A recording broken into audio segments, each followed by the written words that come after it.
আসসালামু আলাইকুম। আজকে এসেছি জাবালে নূর এই পাহাড়ে ওঠার জন্য।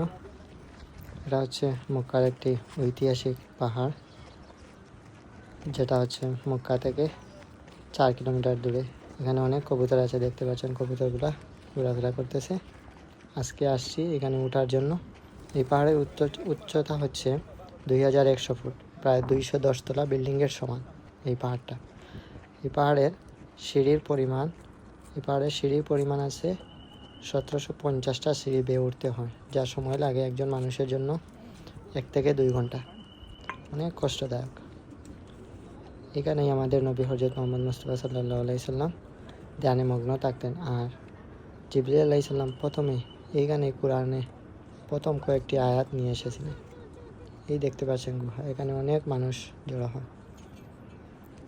এখান থেকে এই মক্কা শহরটাও দেখা যায় অনেক দূরে, ওইখানে দেখা যায় ক্লক টাওয়ার।